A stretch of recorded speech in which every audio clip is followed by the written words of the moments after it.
Warning, what you are about to hear is two guys talking completely unfiltered. Cut. What are you doing? We don't do disclaimers. The show's called Totally Unprofessional for a reason. I'll see what you did. You're wasting our intro time. Yeah. Start the show.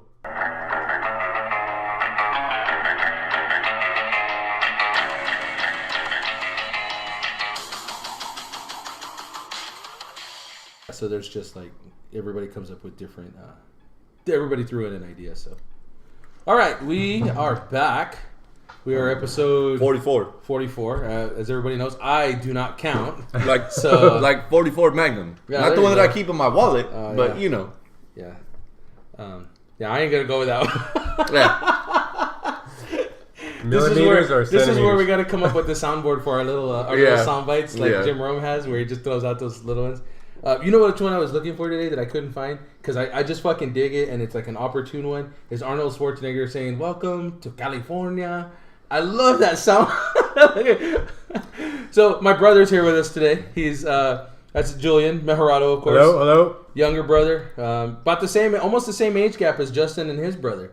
So we've been talking about getting him on, and he was being too much of a dickhead on Sunday night to pod over in Dallas. So I shut the podcast idea down. I laid that right out there, and I said, "Fuck you! You're not going to get on here and just go on some Dallas rant." I said, "It's still a podcast. We still want to do some kind of interesting propaganda." Right. Not that Dallas isn't interesting, but let's face it, it's Dallas. So in Dallas. As well. We were in Dallas, and it would have been cool, but he was being a dickhead. Apparently, the Miller Lite got to him more than I thought it did.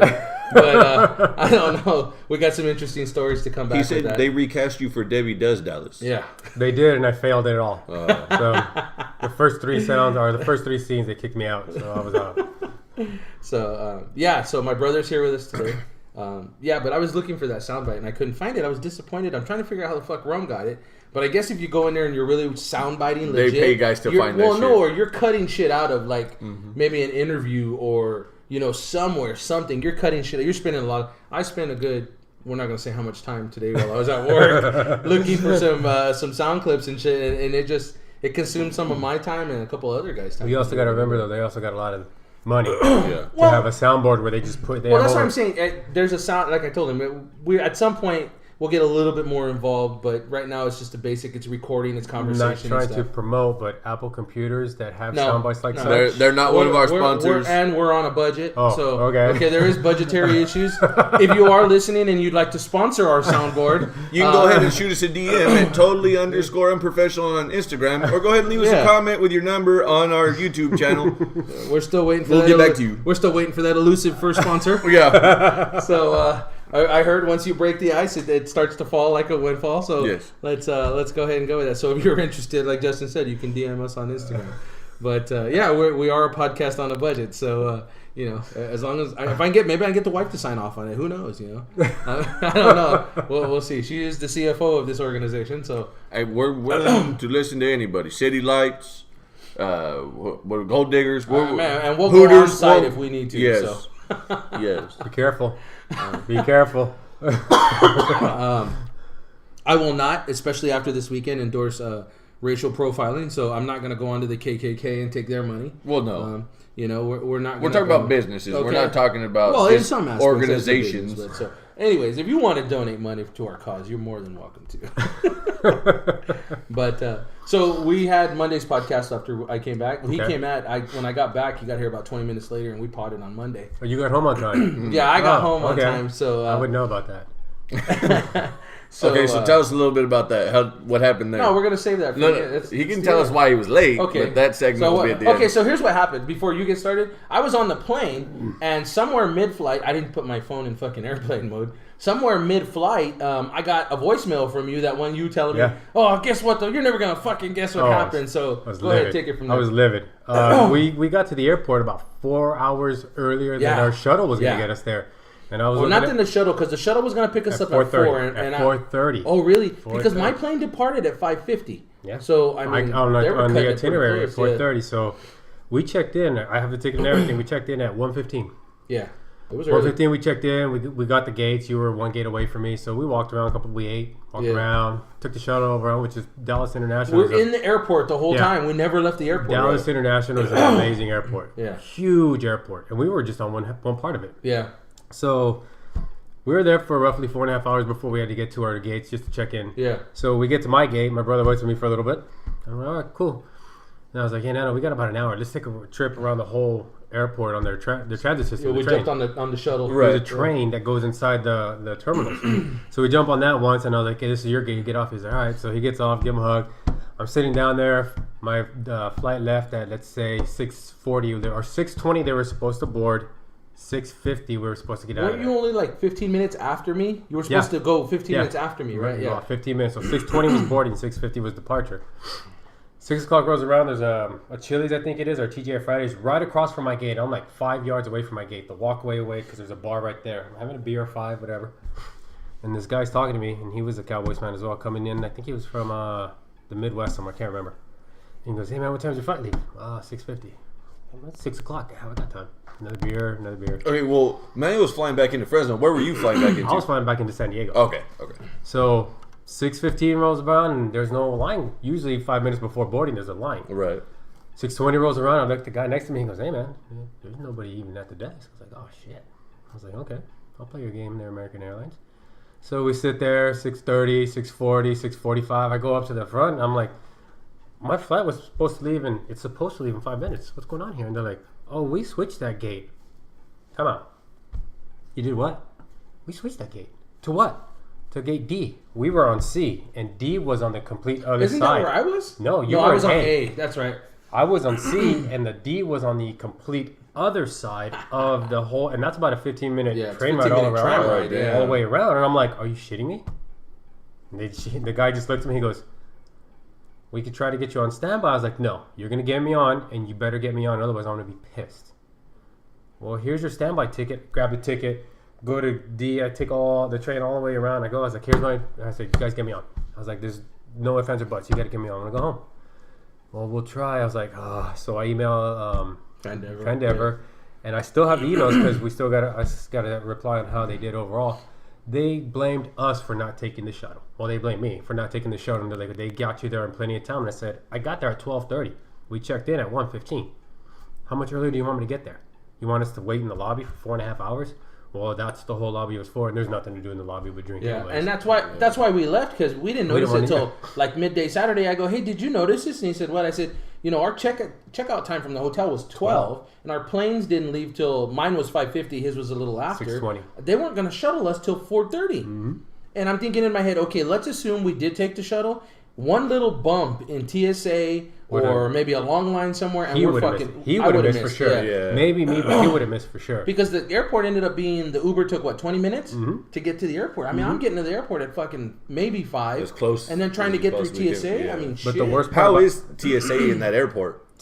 It wasn't bad, but it is extensive. It's extensive. It's a lot more than Fresno. Yeah. Well, like we've been to McCarran in Vegas. Twice as much as that. Yeah, this is a much bigger airport. So and the worst part about it is they go, I was like, why didn't you guys announce it on the intercom? Because I've been in front of the gate the whole time, maybe an hour. Even then, all the intercoms are linked together in the whole airport. It's like, why didn't you guys announce it? They're like, well, we didn't need to because the gates were changed before the actual flight. I was like, I'm lost. What do I do? They're like, well, just wait on standby.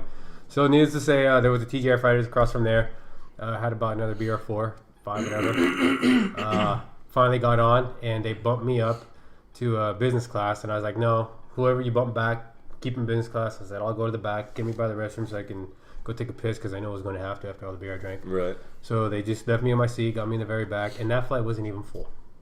I think it was about 3/4 full. How much longer after your original? Almost 3 hours. Oh, geez. Closer to 3 hours. Let's say 2.5, just to be fair. About 2.5 hours later. So how long's that flight? 3.5 hours? About three and a half hours, something like that. But by the time I got home, though, it was 11:30. Fuck. And I had to take an Uber home, which was fine. Took an Uber home, and then I got home at about 12:30, 1 o'clock. Damn. I was out. I called you when I got to the airport. Yeah. So it was late, but it was horrendous. Man, just a bad experience. Yeah.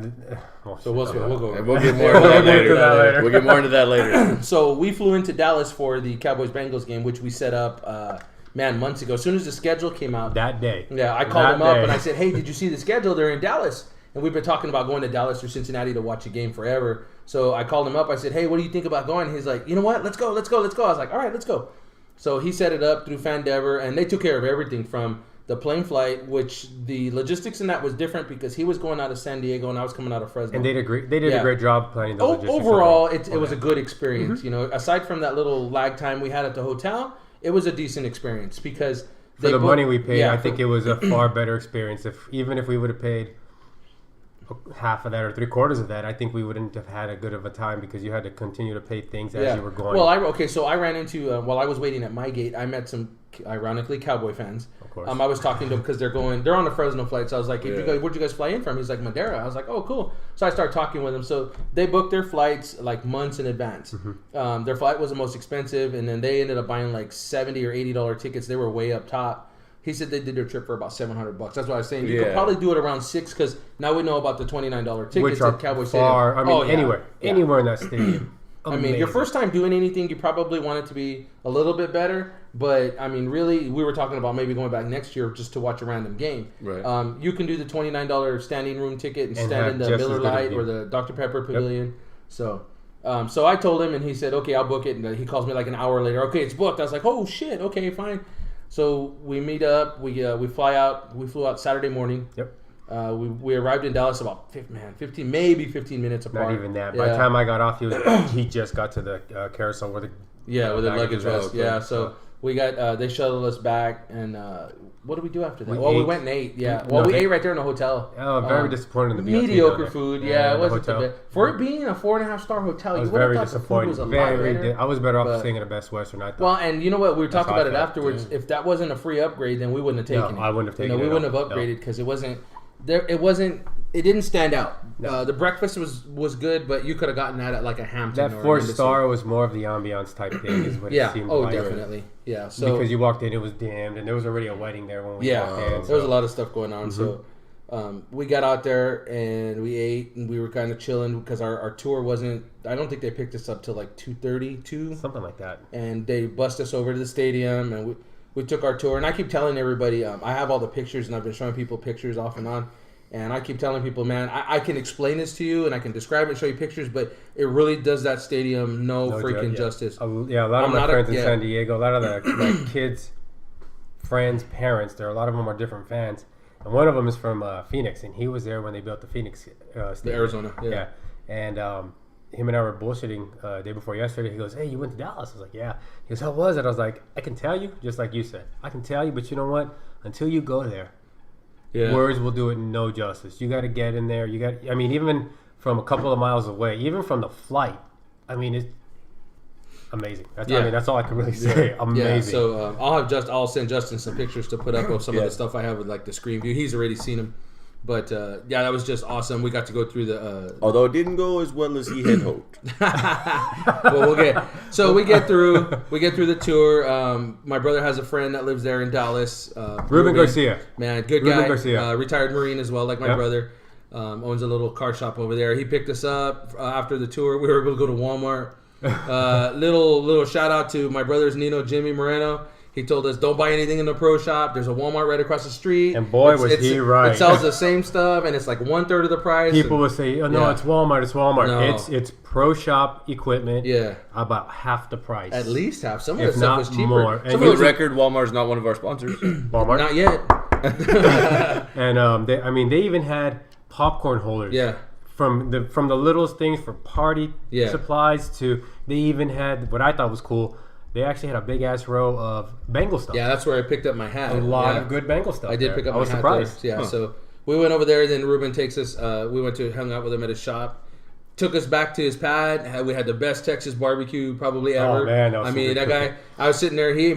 So we had steak, brown rice, and beans, and homemade beans, and jalapeno. See why you gotta fuck with me? After we had that conversation before you left. So he told me before he left, he goes, have a good time, but on the real, box up some barbecue and ship it to me, man. Well, you know what? Like he was saying, man, that dinner that Ruben made was just, I made the comment while we were there. I said, Ruben, I don't usually say this to guys, but man, you make better rice than my mom, dude. The whole cooking.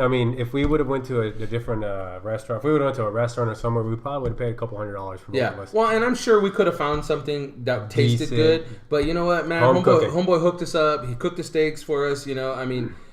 Straight up, I told him, man, this is the best hospitality I've ever experienced from a friend anywhere. You know, and he's more than welcome to come over here back to San Diego. He knows that. We're gonna cook him some steaks if he ever gets to the Central Valley. We're gonna go to Kettleman's. We're gonna go to Kettleman's and buy the cuts, and we're gonna marinate. I mean, this homeboy, we walked in the pad, he opens his fridge, and he's got like 4 levels in the fridge. 3 of them are beer, and 1's food.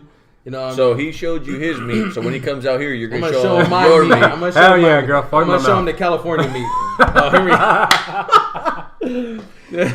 It's just some strange things will come out of my brother's mouth. We'll just pretend they're edited out. He was disgusting the hell out of me this weekend. That was one thing he was doing. But, I'm a Marine. Well, since he's here, we got to go back a little bit, like we did with my brother. Okay. So, like, what was it like growing up having, like, me and my brother are, like, literally 18 months apart. You guys are actually closer than us because we're 19, right. 20. We're 23 months and some days, 13 days 15, apart is what we are. So, unreal. Well, I don't even know the right word for it, but I don't have a lot of childhood memories, right? Except for the ones that like our aunts and uncles told us. My mom thinks that I didn't like my brother very much because I always used to shove cheese in his mouth. She said I was always trying to stuff him like a bird, so I was always ramming cheese down his mouth. That explains why he's the husky one. that does, obviously, right? You know, so my mom will always tell us little tidbits about that stuff.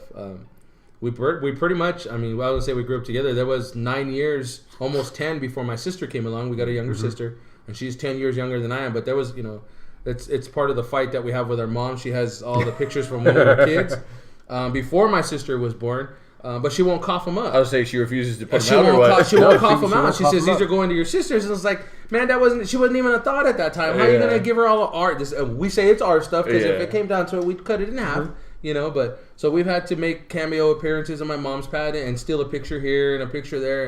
The frames that she has of pictures in the house, are you guys at least in the pictures in the house? No, not frames. No. She's got them in. I understand what you're saying, but are you guys at least in pictures at the house? Okay, that's what I was asking. Well, we were. She recently moved, but I don't know how that. She's redecorating. I would imagine she's got pictures. She is very proud of her kids. I'd be pissed if there was pictures of nothing but Jake and my sister. And I wasn't fucking in there. You want to talk about? Okay, so the running joke is always between me and my brother and my sister is always who's loved less. Oh, okay. So when he's got middle child syndrome. It's not a syndrome.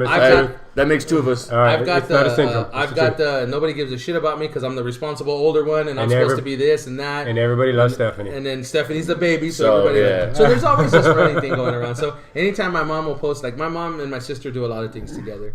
And it's because they're chicks and they can relate to each other more. I'm not going to go painting with my mom or I'm not going to do any of that shit. I talk shit to her on Facebook, but I'm not going to go do any of that stuff.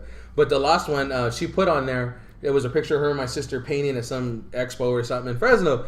And I put on there, I was the first one to comment because as soon as it went up, I was like, oh, hell no, I'm all over this. I get online and I'm like, well, all I know is I didn't get invited. No. Well, then he sees it and he's like, well, neither did I. And I was like, well, I guess we're forgotten when Stephanie's around. And my mom gets on her and says, will you two fools stop this bullshit? And we turn it on her so bad. I feel bad sometimes, but a lot of times it's like, it's self-inflicted, Ma. You can't be posting shit about you doing stuff with her. I mean, we know you do more stuff with her, but you do that, and we're gonna blast you in public. You know, it's just how. It was funny. I actually saw her at my brother's races. Yeah, that's what my mom. We went to go eat. We went to go eat, and there was food at the fairgrounds, so we went to walk around from the track, and we went to go eat. And I'm standing in line waiting to get like teriyaki chicken, and like Rocio just looks at me, and she just goes, hey, I'm pretty sure that's Manuel's mom. And I go, what? And I look over, and sure enough, there she is with her man just sitting there eating. They live out there in Clovis, so they're always messing around. They're always going everywhere. Yeah. See, so the connection, to take this full circle with your sister, is I actually went to school with your sister. She's a year older than I am. Stephanie? Yeah. Really? Yeah. Went to school In Emmanuel? No, at Washington, before she went there. Oh, okay. Before she left to Emmanuel. Yeah. So I went to school with her there and didn't realize the connection until me and him became friends much later. And he was like, oh, yeah, this is my sister. And I was like, I've already met her. Yeah. Wow. Okay. Yeah.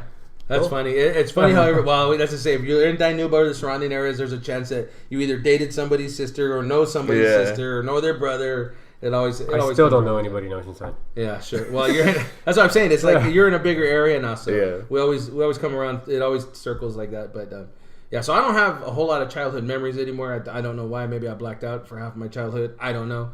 But there's we lived together until our parents got divorced. And then he went to live with my dad for... Off and on. I was off and on. What was it, 3 years? Off and on for 3? Off and on for 3 years, and then back and forth with my mom and dad. Because none of them could handle me in high school. Not to say handle me, but I was a handful in high school. So they were kicking me back and forth. I mean, really, but I don't like to throw positive vibes on something like that because it's a bad situation for parents and kids. But I think the way that our relationship molded through high school really put an exclamation point on the way we are as adults. Yeah. You know, we appreciate the time we spend with each other a lot more. And the same thing with my sister, because really she was real kind of young to kind of remember situational stuff. But our relationship as adults, it wouldn't be what it was if we had our childhood different. I think that the way we went through childhood together and our teenage years together is the reason why we're close as adults. You know, even we kind of talked a lot about that when Ishmael was there with us. How a lot of shit happened. Yeah. And because of him, I got a lot of the shit, and because of me, he got a lot of shit. Yeah. And a lot of it when as we've gotten older, like I said, we appreciate the company a lot more, especially since he lives down in San Diego. I don't get to see my nieces and nephews a lot, but you know when he's here and he's on the phone with them or something like that, we try to stay in contact. So what I want to know is how come you wound up with the darker gene? Okay, so here's the funny part: is that any time we take a picture together, and he's met a lot of my work friends too. Like anytime we went down to San Diego, he's our host down there. I'm gonna take him here when we're here. It's funny because the first time the guys from work met him, they're like, "So where's your brother?" This is my brother. No, fuck you. That's not your brother. So the same thing as me and Jake. Not only is he 1/3 your size, he's also about 3 shades lighter than you are. There's no way you guys are related. So it's funny because there are select ones within the family. There's Sally on my dad's side. My cousin Henry, my cousin Michael, Marky. Mm-hmm. Those are Mejerados. That's the Mejerado side.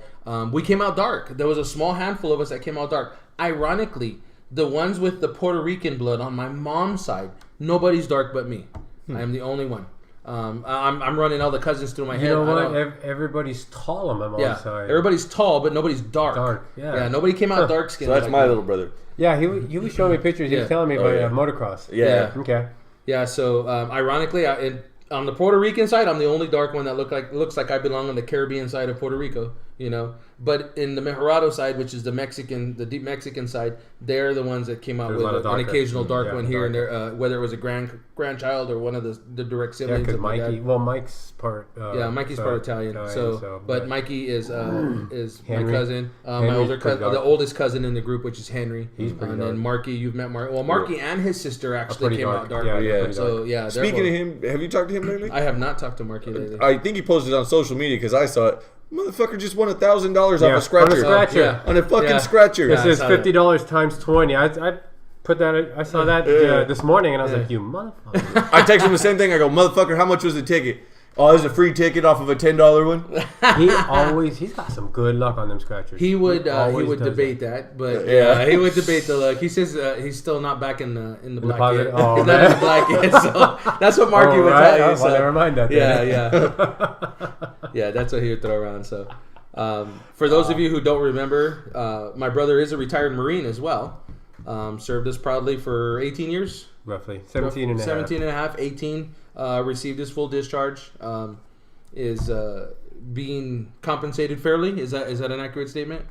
Or not yet? Close enough? I'll take what I can get. Okay. So, no one's gonna complain about free money. So I am. This is one of the examples where I say I pay my tax dollars. I don't complain because guys like my brother, guys like Ruben, who is also a retired Marine, you know, they go over there, they serve, they come back, they deserve to be taken care of when they put their time in. You know, this is one of the, I don't want to say the few examples, but it's turning out that way, of people who earned their money and they deserve every bit of compensation that they feel they deserve, you know. So we've talked about him being a retired Marine and our respect for military. You know what I didn't mention when we were in Dallas? Because I was looking for it. None of those motherfuckers were on a knee during the national anthem. None of them. We scanned the whole Cowboy sideline and none of them. Nobody on a knee and nobody with their hand. Well, Jerry Jones a couple of weeks ago, he went to the they said that I read somewhere on the Dallas Cowboys website. I can't remember where. It was a couple of weeks ago. He sent out a memo. He wanted to talk to all the higher ups, and he straight up told them, "You will pass this. If you take a knee, you will be fired." He says, "This is my house. You're my employee, and I pay you. You will not take." And that's what he said. Nobody has taken a knee in Dallas thus far. Nice. And from what and on the Bengals side, I didn't see nobody. Did you? Well, nobody. They haven't since this all came out. I've seen occasional hand up here and there, which I'm okay with. You know, you want to put your hand up. Put your hand up. It's an acknowledgement of something else, but you're not disrespecting the flag, in my opinion, by doing anything other than standing. You know, you should be standing while the national anthem is being played. You shouldn't be sitting unless you're handicapped. You shouldn't be kneeling because that's a deliberate move. Yeah. So you want to put your hand up while the national anthem's on? You know what? I'm okay with that because you're still acknowledging the anthem and the flag. You know, you might be trying to bring light to something. That might be more of a correct way to do it. You know, the anthem and the flag, in my opinion, they deserve their own respect. So when the anthem's playing, only the flag should be getting the respect, nothing else. But if you choose that time to boycott, continuing to honor the flag and the anthem by standing is the first step to it. Yeah. Unfortunately, that is a right. Trust me, I get into this all the time with the Well, see, I brought this up after we were done recording on Monday because this was brought up about my opinion on where we're at now with that, 5 weeks into the season. And I said, your brother's going to be here. We can ask him on Friday. And he goes, I don't know, man. That could be a long one just on that. I try to keep it short. I really do on that subject because, again, that's part of the reason why I joined and why I kept coming in and are staying in. How long total were you in? 17 and a half years. Damn. Is because I did it. A lot of us, a lot of Marines, military are still doing it because that's what we love to do. Yeah. A lot of us fight for that right for men and women to do such things.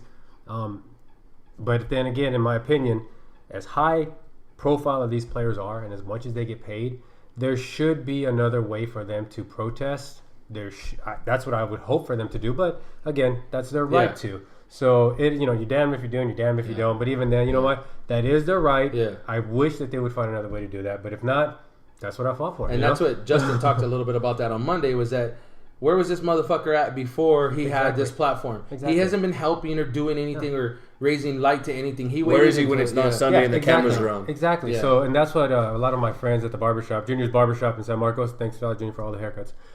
He's him. That's like I've been going to him since 2005, and I always say, hey, you know what? Where were all these guys before Kaepernick? And where was Kaepernick before all this started getting mainstream? Yeah. Was he doing anything? And nobody can answer that. And I'm like, I don't know either. That's why I'm asking. Yeah. If he wasn't, then as high profile as a player he is, because everybody seems to hate or like that guy, one or the other, nothing in between. And as much money as he gets paid, that he should have been doing something before that. And then if things weren't getting his way, then I'm not saying he should have done it that way. And I still think there's a better way for these athletes to do it. Yeah. But I mean, that was why we fought. That is why we do it for people to have freedoms here.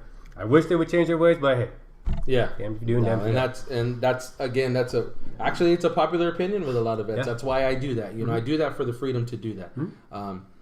My other side of that is always, well, there's that whole Black Lives Matter, all lives matter. Well, in the military, no lives matter. We all know this, especially in the Marine Corps. That was an Air Force general. I can't remember off the top of my head. He says the Marines don't have a racial problem. They treat everybody like shit. It was an Air Force general that said that in Vietnam era, and I can't remember off the top of my head. A lot of military, though, still has a bad racial problem, but it's not as bad as people think it is. Yeah. The military in general has a lot of problems, period. Right. From top to bottom, left to right, everywhere. But again, the racial problem in the Marine Corps is not as bad as people think. So if with Marines, I would say as dysfunctional veterans, not just Marines, but all veterans, we really don't see racism. And the ones that do see the racism out there, I've noticed that they were either shitbags in the military or they were discharged other than honorable or lower. And had problems. And then blame the military for their problems. Yeah. So, and there's always, there's always three sides to everybody's story. Their side, the other side, and the truth. Yeah. So this is, and that's why I'm saying, racism out there, it sucks, but hey, in the military, it's not as bad as people think. So we're talking about racism, okay?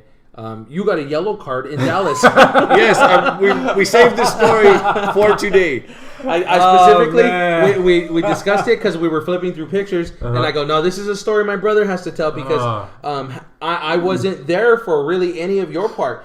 My extent to it was, I'll share my extent after because it was different for me when you left. The situation changed up a little bit. So, okay, so we're in Dallas. We're at the game. Cincinnati's taking an ass whooping like no other. Okay, this was in the mid-second quarter. And for the record, I was heckled, but mostly by my fucking brother. We're walking around and he's filming. He's live on Facebook and he's screaming at the Dallas fans and he's pointing at me. Wait, you were live streaming this? Yeah, he was live streaming on Facebook and he's yelling at the top of his lungs, "Boo this man! Boo this man!" And I'm like, "What the hell are you doing?" And I told him afterwards, "You're lucky somebody didn't fucking try to cold clock me because you're over there inciting a riot against me. Are you serious?" He's like, "Well, that wouldn't have happened." I go, "Well, yeah, you would have jumped in after I got my ass beat. I mean, by the time you react to 3 guys trying to kick my ass, I mean." Yeah, but what was also your response to your own saying, though? You said, "But nobody's going to fuck with me because I'm the bigger guy." Yeah, nobody's going to fuck with me. They're going to look at me and go, there's probably a better fight to pick if that's what the scenario is. So exactly. But, okay, so we're at the game. It's about the middle of the second, right? It was about the middle of the second. All of a sudden, my brother looks at me. Now, we're at a pregame tailgate, and shit, we hit about 10 or 12 beers each, and they're serving the big bottles, whatever they are. And we had built a pyramid. Yeah, we built a pyramid out of what we drank. So, and I'm telling him, I'm like, "This is Miller Lite. This is kind of fucked up." And he goes, "Why?" I go, "I don't even have a buzz." And for those of you who know me, when it comes to beer, I'm a relative lightweight for a guy my size. So if I'm 4 to 6 Bud Lights in, I've got a buzz. If I'm 8 to 10, I'm talking funny and doing stupid shit. 12 to 15, I'm out somewhere. I'm asleep. That's just the way I roll with that. We're 10 to 12 Miller Lights in. We had a lot. We had a lot each. We're 10 to 12 Miller Lights in, and I look at him, I go, "This is a problem." He goes, "Why?" I go, "I don't even fucking got a buzz, and that's all they sell inside of Dallas is Miller Lite. So we got a problem." I said, "I'm not spending my life savings in there for beer." He goes, "Well," he goes, "I'll tell you what, I'll buy 2, you buy 2, and that should be enough to at least get us through the game." I was like, "Hey, I'm good." Well, we get in, and I decide, you know what, I'll buy him his rounds if that's what it comes down to. I didn't even finish my second beer. So I go, what? I had to finish it. Yeah, he finished it. So we're in there. It's the middle of the second. Finally, the beer hits my brother. He's like, "Hey, I got to take a leak." I was like, "All right." We're in Dallas. I'm the one in a Bengals jersey. I'm thinking, okay, I won't go by myself, but he should be okay to go by himself. So I'm like, "All right, get the hell out of here." Now, while we're sitting there, just for a little background, on my right, there's an older black couple, probably in their mid to late 50s. Yeah, cool. On his left, there's an older white couple from Canada. I don't remember where they were from, but they were from out of town as well. In front of us, there was a bunch of younger couples, and pretty much the whole row behind us was all young white women or middle-aged white women and couples. Couples. It was a mix. Okay, I was probably the only Bengal fan. Put your hands up like that again. How was it behind you? I was the only Bengal fan for about 6 rows, I think. I told you at times he can look like a gorilla. So my brother looks at me and says, "Hey, I'm gonna go take a leak. I'll be right back." I was like, "All right, go ahead." So he takes off. I'm taking off. We're in the middle. There's, let's say, 30 seats. We're in the middle, smack dab in the middle. So, and I was already hesitant. I wanted to wait, but I know if I would have went at halftime, I was going to wait at least an hour and probably miss the first 5 or 10 minutes in the third quarter. Yeah. So what I do is I go, "Shit, I can't hold it." So I look at everybody. I was like, "Sorry, guys, I got to go to the bathroom." And they're like, "Oh, it's okay." So it takes me a couple minutes to get through. I'm going through. As I'm going through, everybody's like, "Oh, man." I was like, I'm sorry. Right. So finally I get to the center. I'm like, "Oh, man, I really got to go." Well, I got a question first. When you leave an aisle like that, are you an ass or a dick man? Do you put your dick in their face, or do you put your ass in their face as you scoot by? I go sideways, and then I try to go back and forth because I try not to go. So you try to swing your dick in their face. Okay. There you go. I'm a skinny guy, though, so I should be able to fit somewhere or another. So that being said, I get to the stairs, I get up, and it was already packed as hell because the Cowboys were already beating the Bengals' ass. They were up 3 scores to none. Yeah, it was 21-0. 21-0, so everybody got up to go to the bathroom. And I go to the bathroom, come out, and there was like a minute left, maybe a minute and a half. I think there was more than that. I think it was over 2 minutes because you were actually standing up there most of halftime. So, well, that being said, let's say 2 minutes. Okay. So I get there, and I'm standing there, I'm looking around, and there was a couple of empty seats, but I didn't know. And then there's, I'm sitting there, so I kneel down a little bit, and my legs were, I was like, fuck. So I get up, and then all I heard is, "Sit down, you fucking beaner." I'm like, couldn't be me. I was like, man. So I kneel down again. It's like, fuck, my knees hurt again. So I get up, "You fucking beaner, sit the fuck." Me? And it was an older white guy. He was in his mid-40s, maybe a little older. And there was another white guy directly next to me. The younger guy.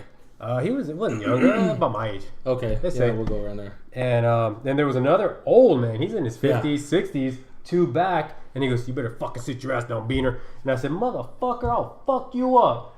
And he goes, "What? Take that jersey off. You're disrespectful." I was like, "Fuck you." And then the guy heard me tell that guy, so the guy behind him goes, sit the fuck down, you fucking beaner. I said, I'll go up there and fucking kill you. And then everybody around me heard that. So, and I look and I was like, what? And they're like, sit the fuck down. I was like, you know what? Fuck you guys. So I was like, you know, I better get in before something happens. And right when I was about to get in, the guy on the left goes, I'm going to fuck you up. I look, I was like, what? I will fucking kill you, bitch. And he just looked at me like, and he saw that I was serious, so I was going a little closer. He goes, just get the fuck over there. I was like, you little motherfucker. So I get to the middle, and I told my brother, like, hey, man, this motherfucker. He goes, I heard you. Well, he's turning and he's pointing right at him. So I turn and I look, and they're trying to dog us. So we're sitting there in a couple of minutes, and then all of a sudden you see the girl to my left. She goes, hey, security's calling you. And I look, I'm like, oh, shit. Yeah, it wasn't security. It was their top flight security there. It wasn't a cop. So he goes, you, the female, she goes, you, come here. I was like, fuck, man. So I go up there. I was like, she goes, come on up, follow me. I was like, damn it, this sucks. Okay, hold on. So he takes off, and security's got him up top. Okay, so we were probably about a good 15 steps down the stairs. Yeah, 10, 15 steps. So he walks up, and he's talking to security. Well, while he's sitting there, I'm turning and I'm watching because I'm thinking, fuck, they're going to cart him out of here, and if they cart him out, I got to go with him. So I'm watching, I'm turning, I'm looking, I can see him, and then they disappear because they took a couple steps back. So while I'm sitting there, I'm like looking, and the people around us were real cool. So the old lady, the white old lady, she looks at me and she goes, are you all right? I was like, well, I'm just worried about my brother. I hope he's all right. The older black gentleman next to me, he goes, are you going to go up there? I said, I probably should, huh? And he's like, you know what? If they were going to kick him out, they probably would have came and got you. They're probably just trying to see what's going on. I was like, okay. So I'm sitting there waiting. About 5 minutes pass. I turn in and I'm looking continuously. Those guys just completely jumped out of my mind. I wasn't even thinking about it. So I'm sitting there, I'm turning up, I'm looking. I'm like, okay, so before my brother had left, before security got him, I don't remember. I think AJ Green probably caught a pass and it got quiet. Yeah, I did. Well, right when it got quiet, my brother stood up and turned and he looked at those guys and goes, fuck you, Dallas, baby. Yeah, yeah. And I was like, hey, sit your ass down. Probably pissed them off. So they grab him and they go up. So it's been about 5, maybe 8 minutes while my brother's up there on the security, standing talking to security. So I'm looking, I'm like, and the lady goes, you should probably go. I go, yeah, I will. So I was getting ready to stand up when all of a sudden I hear, well, fuck you up too, Beaner. Now, I just gave you a description of who was sitting around us. Yeah. There were no brown people sitting around us. Yeah, okay? You were either white or you were black. Unless you were us two. Yeah, in the whole section. Yeah. So I look at him and then I turn and look around. Now I'm being a smartass because I know damn well there's no beaners around us. I'm looking around. I'm like, me? And he's like, that's right, you motherfucker. And he stands up and he's throwing his arms and I'm like, okay. During this time, what is the top flight security people telling you? What are they telling you? They took me up to the back and she goes, we have a complaint. I was like, well, then I'm going to put a complaint too. And she goes, well, what complaint do you have? They said that you were threatening them. I said, they were insulting me and they started it. Yeah. And she looks at me, she goes, how do you know? I was like, because I got it recorded. And she looks at me, she goes, you can put that. I was like, just like I'm recording you. I said, look. And I was recording her. I said, they were calling me a fucking beaner. And I was just trying to be polite to the people so I didn't have to go in. I was going to wait till halftime. She goes, well, that doesn't make any sense because they said you threatened them. I said, I did. You're going to call me a beaner? How would you like if I called you the N-word? And she goes, well, I'd have to kick you out. I was like, well, now you know. And she just looked at me and she goes, you know what? I don't like your attitude. She said, well, I don't like yours either. So she turns around and she gets a cop. She goes, come get this guy. I was like, fuck, man. So the cop comes and he goes, what's going to be the problem? I said, you can hear her side of the story first and then I'll tell mine. And I said, and you are being recorded, Officer Lee. And he looked at me. He's like, oh, shit. He knew. Yeah. And I had the phone. He went like this. So I went like this too, but I was going like that. Had it turned, the camera. And he's like, she told him, she's like, he's threatening people and he's been drinking. I said, yeah, I've been drinking, but you know what? I can handle myself. And I'll tell you what, those guys call me a fucking beaner. I said, yeah, I threatened them. What happened? And he looks at me. I said, nothing happened. I went back to my seat. She came and got me out of my seat. Did anything happen before she came out of my seat? She got me out of my seat? No. So I was fine. Give him a warning. Get him out of here. Sit your ass down. I was like, oh, you motherfucker. So she gave me a warning. She says, what's your name? And I was like, Mike. And she looked at me. She goes, Mike who? I was like, first thing that came to my mind. Mike Honcho? No. No, the first thing that came to my mind was Mike Jones. So she's like, Mike Jones. Next one, Mr. Mike Jones, and then we're going to kick you out. And I'm like, thank you. You just walk down. So we got a picture of it. So while he's up there getting his ass written up like he's in fucking 5th grade. That'd been hilarious because they're going to give him a second one and be like, I didn't get the first one. Yeah. I don't know who the fuck Mike Jones is. That's not my name. Here's my ID.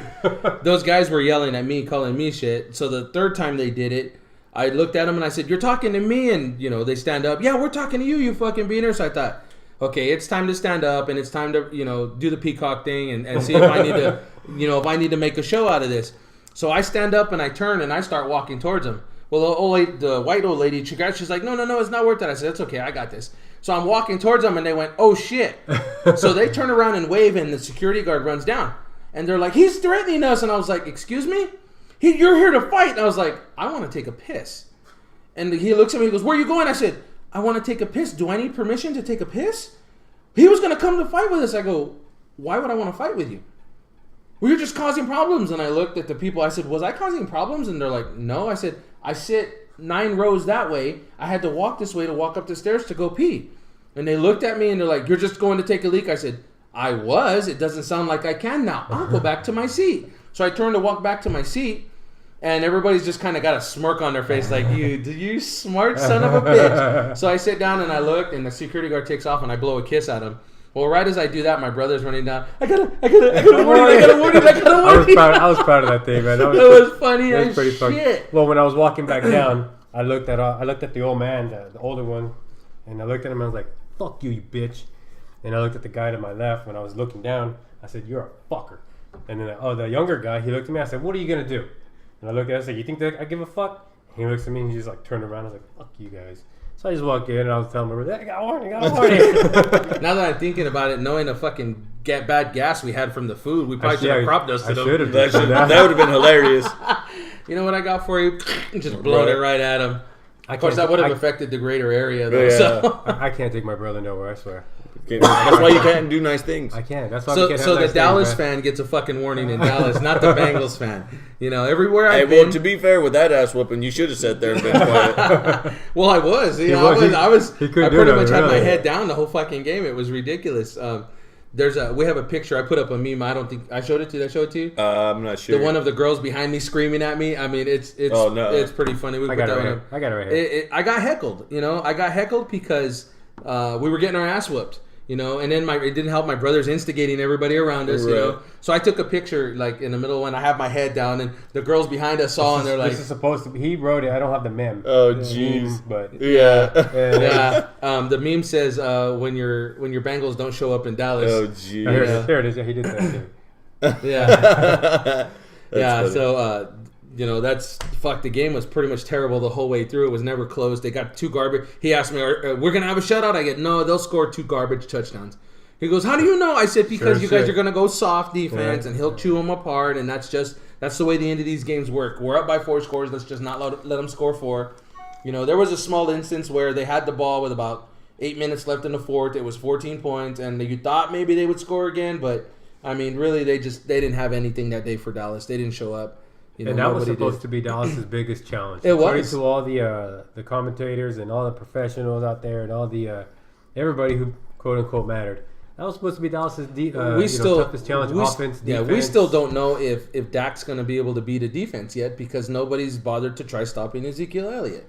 When they do try to stop Zeke, Daz, I mean, he's how many attempts and no one? Well, he's efficient with what's being given to him now. Like I told him, it's a different story when the ball's actually in your hands and you got to throw 35 passes. The guy hasn't had to throw over 25 passes yet, per game, which means that Ezekiel Elliott and Alfred Morris are running the shit out of everybody right now. Yeah. So and that's well, it seemed like we were talking about that Cincinnati didn't even have a game plan coming in. Yeah, it looked like they came in. Okay, let's just try to slow him down. It didn't look like they said, let's stop Ezekiel Elliott and make that press. When we came back to the restaurant or the hotel, we were watching SportsCenter, and they were saying the same thing. Yeah, what was Cincinnati thinking? There was no game plan behind any of that. Not offensively, not defensively, not anything. Well, the good news is your team's 4-1. Yes. My team's 4-1, and his isn't. He's a Raider fan. Okay. Yeah, him and I were talking about the Raiders, and I was telling him I think the Raiders can do something this year. Well, after watching Denver last night, Denver was 4-1, and now they lose to San Diego. This is I think this is Oakland's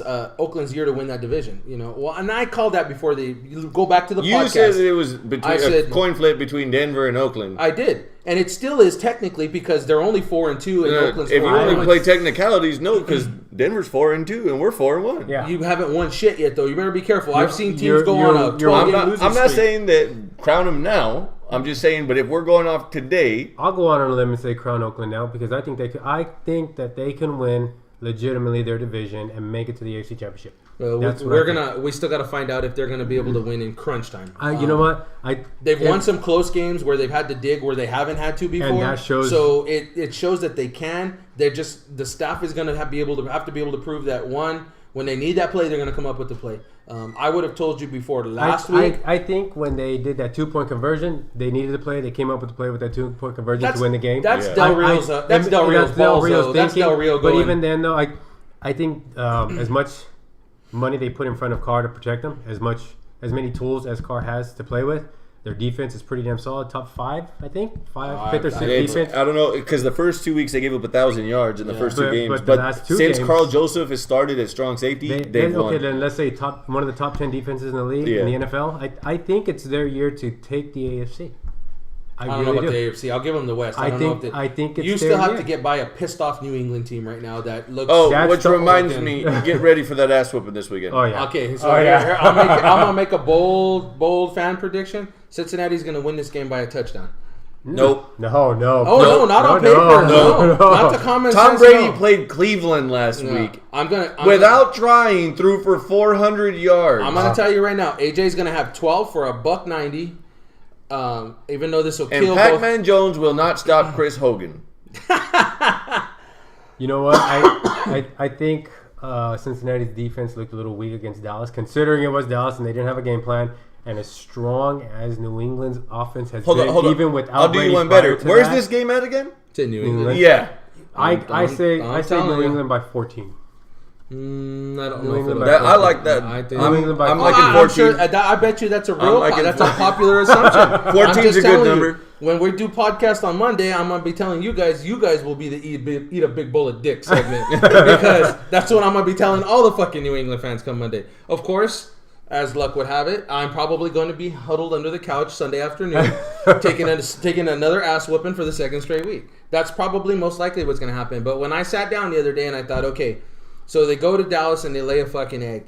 I'm pretty sure Marvin Lewis is chewing out Zampese and Gunter, saying, what the fuck happened here? So I see Marvin Lewis being more involved in the defense this week, and I see him telling Zampese, pull your head out of your ass, get AJ the ball, let's get Bernard in space, and let's get this fucking ship righted.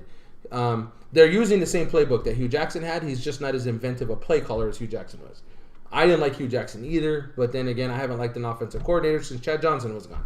So we'll see. I mean, they seem to fuck up things real bad and then bring AJ back in the picture, hence the 2-3 record. I'm not saying that AJ won't go off or have a great game, but your brother's right. I like 14 as the number that they win by. It could very well. I mean, it's not going to be a high-scoring game. It may be 14-28, maybe even 21-34. You know what it's going to be? It's going to be 35-28. That's what I think. It's going to be more. I got 35-21. The difference to me, the difference maker is going to be the linebacking for Cincinnati.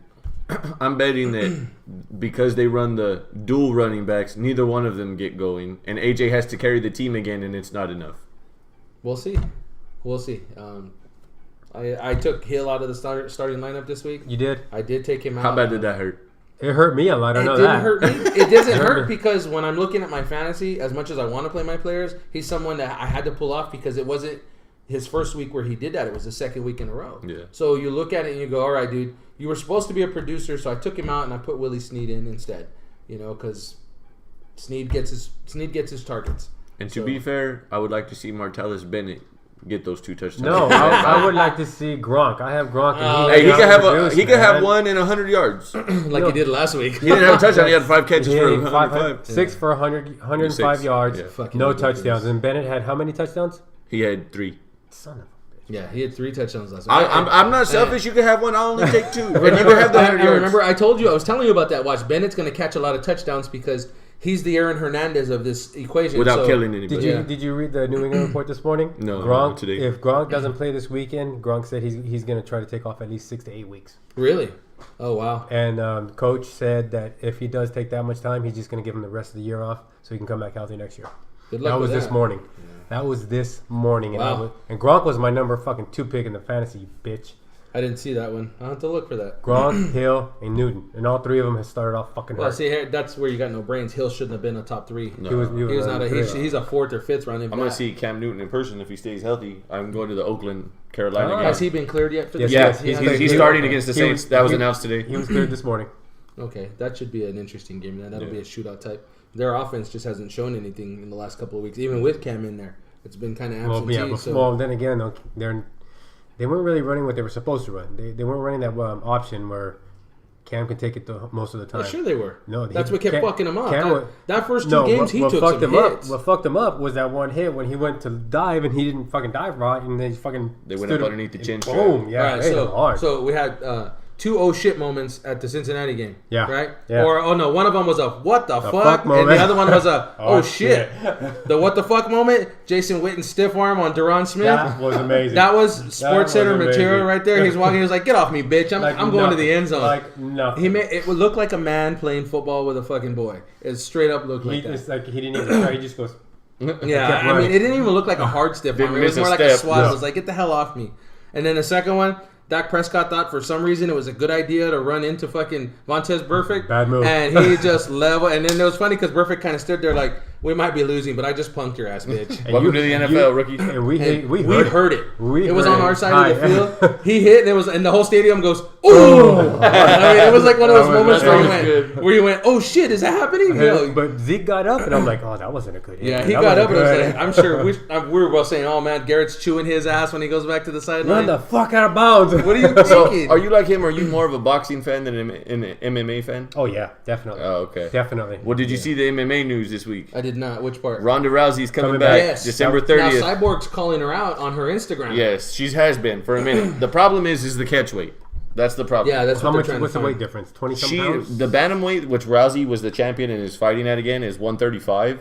And Cyborg can't drop to 35. She's in 50. She was the Invictus 145 champion, but since she's been in the UFC, she's fought 2 catchweight fights at 140.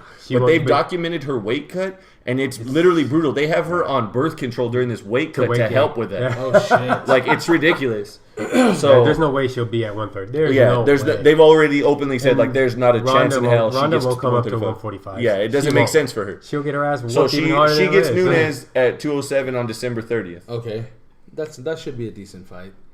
Something winnable. The other news: Conor McGregor's fine was $150,000 and 50 hours of community service. Yeah, to which he had 2 comments. One was, "I get fined more than these bums get paid," and the second one was, "I never am going to come back and fight in Las Vegas again." Yeah, really? Yeah, and that will shun the shit out of that fucking out of USC, out of USC. Period. He's probably not just arena, out of USC. He period. He might not. Well, no, because they can fight in Vegas. Madison. They're going to get names that are going to work for Vegas, but it's not going to be the money that they get from Conor McGregor. Not sell. Think about the percentages that they were getting from international business for him. That alone is gone. Yeah.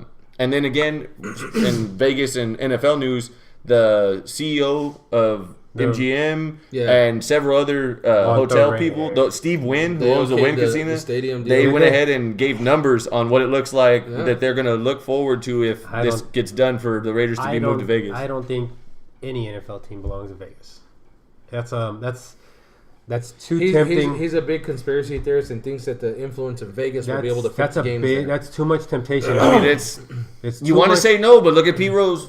Okay, and look at we can go back. Like I was telling him, all the way back to Tarkanian's days. You know, and there's been so many. This is why I don't like that. Pete Rose is older than Tarkanian. Okay, true. Okay.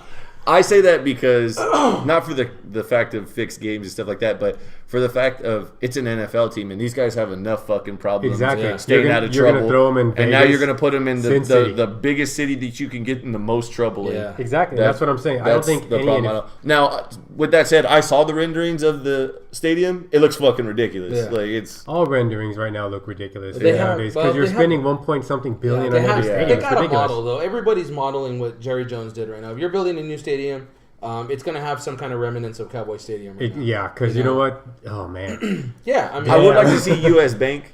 That one looks wicked. Would be terrible. Minnesota's new stadium. That's Minnesota's. The other one is the Mercedes-Benz. The new Atlanta one is going to be Mercedes-Benz Stadium or something like that. Because the Superdome is Mercedes-Benz. That'll be our next trip, Minnesota. No, Cincinnati's the next trip. Well, I won't go to Minnesota unless I'm retired and I have nothing else to do. Because there are other places I would rather see than Minnesota. Like Boston. Boston's another. Oh, we got to go watch a Celtics game. That's what and a Red Sox game. Wow. Got to go to Fenway for the history. Why are you guys going over there to watch people lose? Oh, who's your team? He's a Laker fan. Kobe. He's a Laker. He retired. Lose. Oh, you should get used to that word, losing this year. They're not doing anything. And I'd rather be a loser than a snitch, D'Angelo Russell. Stitches, or what is snitches get stitches? Yeah. Snitches get stitches. I'm a Laker fan, so you know what? I guess we're all going to be in the same boat this year because Celtics not looking very well. Oh, they're going to be just fine. Al Horford, they're going to be guaranteed. No. They're in the top 3 in the East this year. You guys are lucky if you go 500. No. Last year we 500. You guys are going to be in the Sixers. Last year we won over 50 games. I think since he's retired, his basketball brain has gone to shit. Oh. He doesn't really pay attention anymore. See, outside of the Lakers, to him, everybody else is shit because the Lakers are shit. So he doesn't know what a good basketball team looks like. Sounds like every other Laker fan. Yeah, no shit. Oh man. Speaking of basketball news, Paul Pierce said that he's gonna at least sign a one-dayer at the end of the season to retire as Celtic. Yeah. Draymond Green comes out and tells him shut the hell up because he's tired of hearing about the super team talk. Because he's criticized guys for putting teams together as a super team, and he told him, when nobody cares about what you did or who you did it for, give it a rest. Yeah, was the quote. I'm gonna have to agree with him. I disagree. Like you don't disregard guys that have been there before you and that have set a precedent. I'll say I agree with him because I see what Pierce is trying to do. He's trying to go out like as big as Kobe did, even though he's just a one-day contract and he's probably not going to play but a minute. He wants to try to get that recognition. Like Kobe he's did. not doing that until the end of the year. That's what I'm saying. But I disagree with that because recognition like the idea that guys stay with one team now and are loyal through the shitty years is gone. Yeah, it's gone. Kobe was the last guy. Yeah. Tim Duncan was in that group. You know, I think if Kevin Garnett had a choice and Minnesota would have done right by him, he would have stayed there.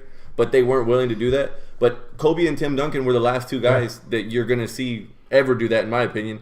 But you can't discredit guys like Kobe, like Duncan, like those, other guys that have stuck with their teams the entire time, and then act like they didn't pave the way for that. Pierce is just saying, "Hey man, this wouldn't have happened in my generation." He's the old cat now. He's the old guy that sits on that bench and, like you said, gets a minute here, gets a minute there, and he's just showing respect to the dudes like him in his generation that were willing to stick that out. You got these young guys who are out here, and I don't think necessarily that the Warriors needed Kevin Durant to get back to the finals. No, they didn't. But they do have him. And the fact of the matter is that he wanted to go there. They made it work financially. Sucks for Harrison Barnes to have to go to Dallas. But you were the odd man out, buddy. But even then, Barnes did not show up for the playoffs this year. He struggled horribly. At all. So in that regard, like I get what he's saying. He's tired of hearing everybody talk about why Kevin Durant's there and how ridiculous it sounds. But from the standpoint of being disrespectful to somebody who's been there before you, and he's not saying, "Hey, I didn't do that," because Pierce was with Garnett and Ray Allen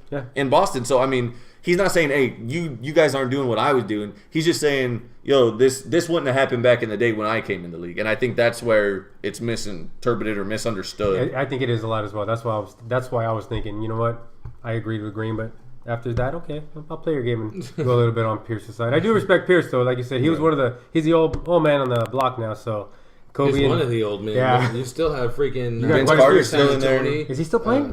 Tony Parker in San Antonio. Ginobili. Yeah. Now, this is supposed to be Ginobili's last year. Supposedly, right? Yeah. Well, everybody thought that last year was Ginobili's last year. And then Timmy retires, and he's like, shit, I'm not leaving yet because I got help. So, and there was also a lot of money for Ginobili to stay as well. They paid him. They gave him a little hefty bonus, I think. For being old man, They made it worth it. Nowinski's still there. In Dallas, they re-upped him because he took a pay cut the last contract. So that was nice of them. There's a couple of other old guys out there that are still there, but even then, though, they've been to a team of 4. Yeah. So, yeah, I guess Dirk would be the last one that's still in Dallas. Still with his team? Yeah. Damn. Did you see that post that I tagged you in of the bodybuilder? Which one? The one that was on it was on somebody else's page, and then I reposted the video. Was that yesterday? It was like yesterday or the day before. If it was okay, yesterday, so I don't remember. I was online, and for our coaching stuff, I'm writing up our weightlifting program for our girls for basketball. And one of the things I've been trying to do in the last month is find quotes, whether it's inspirational about strength or teamwork or competitiveness, whatever, leadership, all these things. And as I was looking through it the night before last, I'm always looking at fitness stuff from just following people following me, from him and I working out and the stuff that we've come across. And I came across this guy who has cerebral palsy.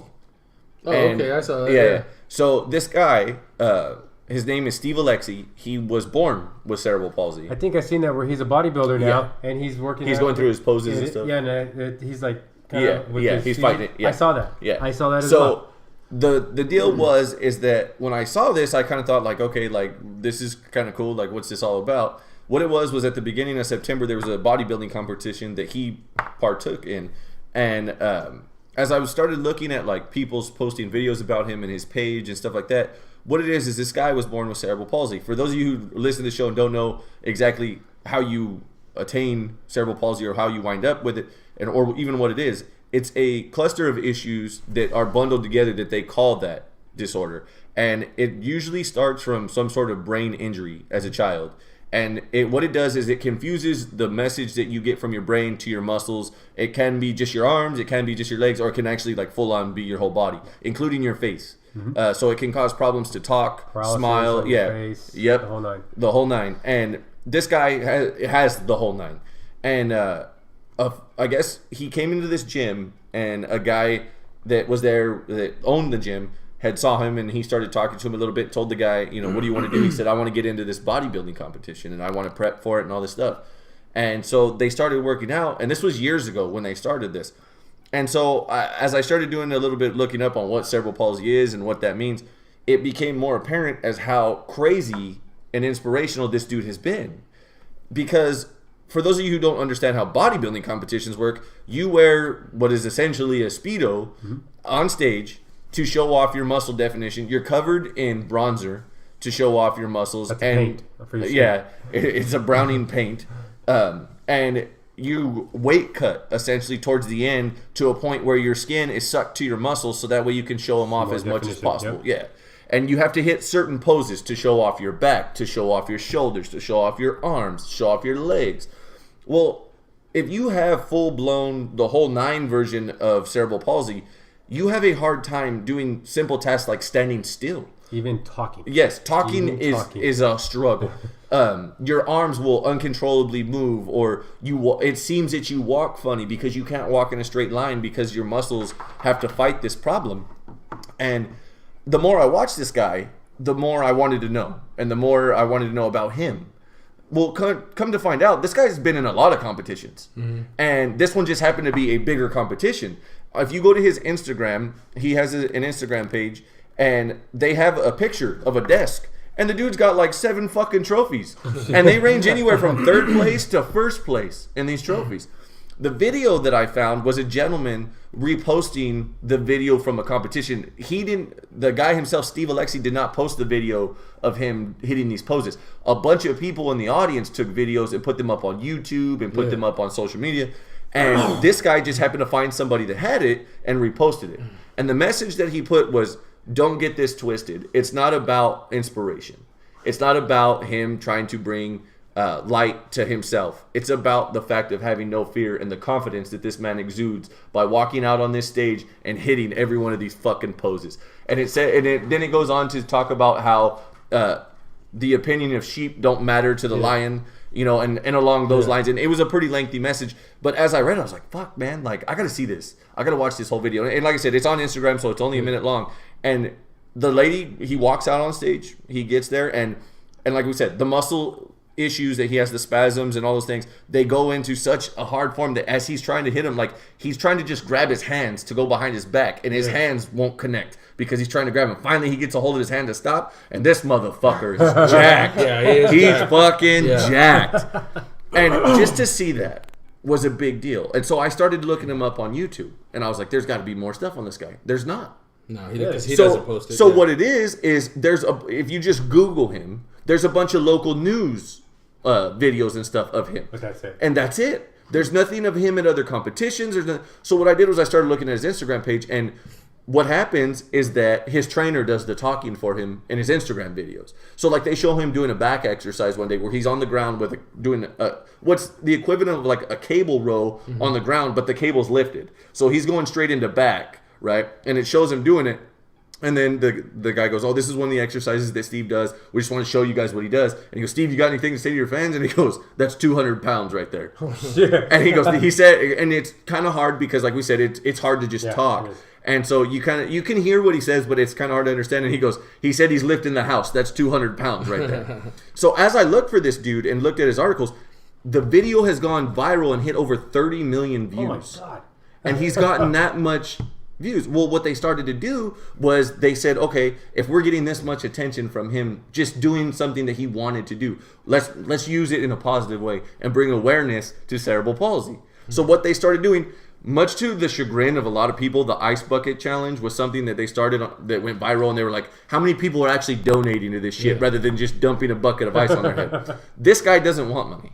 This guy doesn't care about donations. What he wants is people to go get information. And so what he's asked people to do is to take a picture of them at the gym and tag their friends in the picture and use the hashtag flexing with Alexi.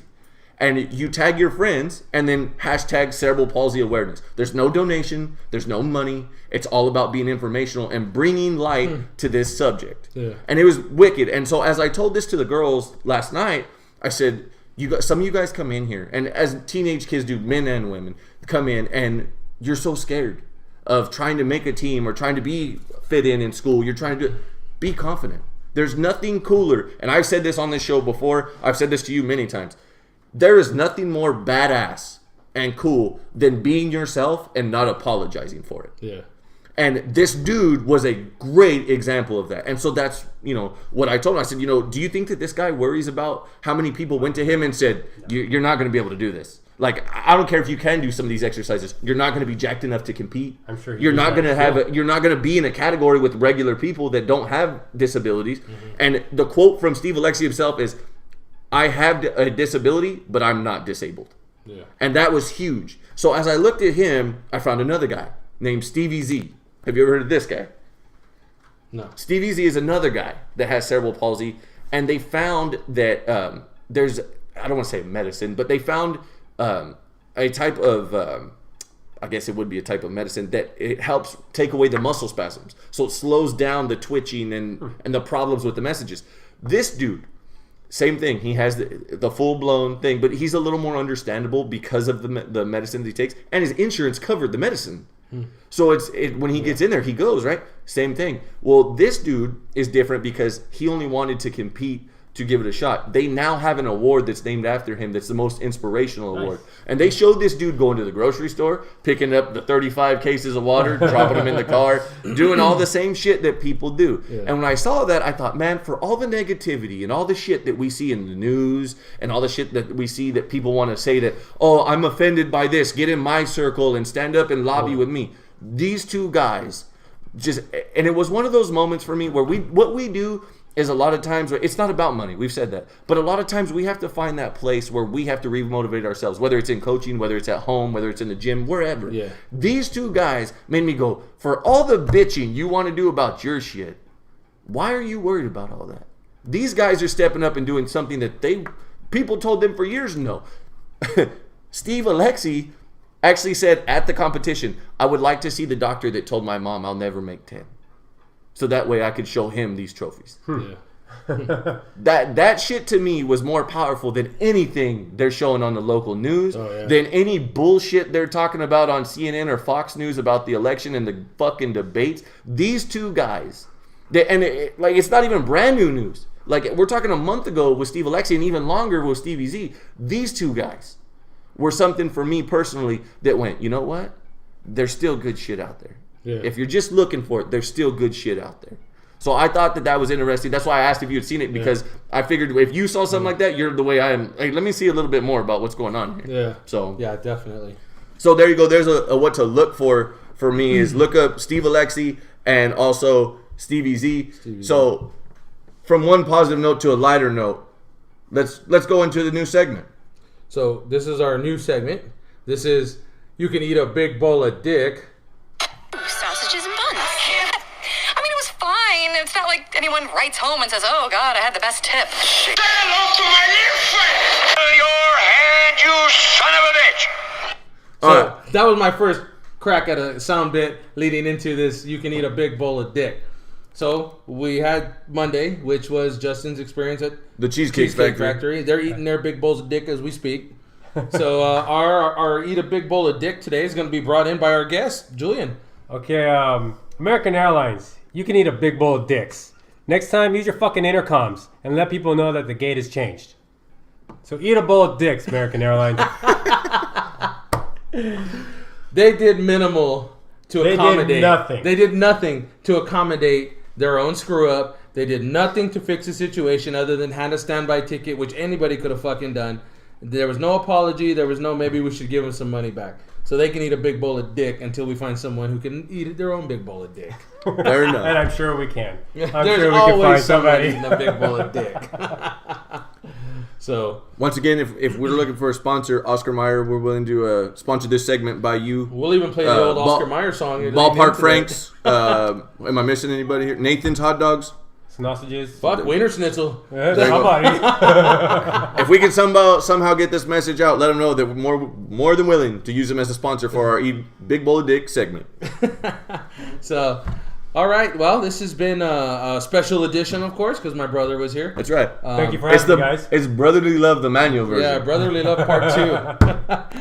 So, we gave you our Instagram and we gave you our YouTube channel, Totally Unprofessional Podcast on YouTube. Once again, the Instagram is totally_unprofessional on Instagram with the Podbean link in the bio. There's a little emoji with the hand pointing down. Just click it. Takes you straight there.